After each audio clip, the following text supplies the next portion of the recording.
ആദ്യം തന്നെ നരിവേട്ട എന്ന സിനിമയ്ക്ക് ഉണ്ടായിരുന്നു.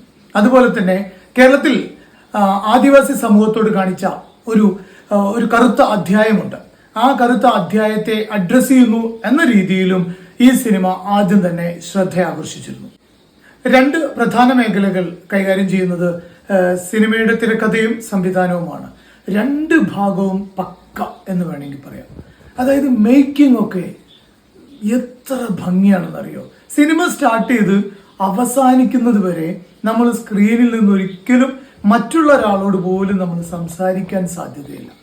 അങ്ങനെ ലാഗ് ഇല്ലാതെ ഒരു സീനിൽ നിന്ന് അടുത്ത സീനിലേക്ക് വളരെ ഗംഭീരമായി പോകുന്ന ഒരു സിനിമ. അബിൻ ജോസഫിന്റെ തിരക്കഥയും സംഭാഷണവും ഒക്കെ മനോഹരം. അതിൽ തന്നെ നമ്മുടെ ആദിവാസി വിഭാഗത്തിന്റെ ഒരു ഡയലോഗുകളുണ്ട്, സംഭാഷണങ്ങൾ അത് തന്നെ കൊടുത്തിട്ടുണ്ട്.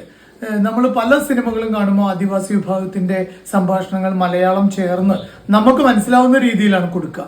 ഇതങ്ങനെയല്ല, അവരുടെ തനത് ഭാഷ തന്നെ ഇതിനകത്ത് ഉപയോഗിച്ചിട്ടുണ്ട്. അതും കേൾക്കാൻ വളരെ കൗതുകമുണ്ട്. നമുക്ക് ആ സ്ക്രീനിന് താഴെ മലയാളം എഴുതി കാണിക്കുന്നതുകൊണ്ടാണ് അതിന്റെ അർത്ഥം മനസ്സിലാവുക.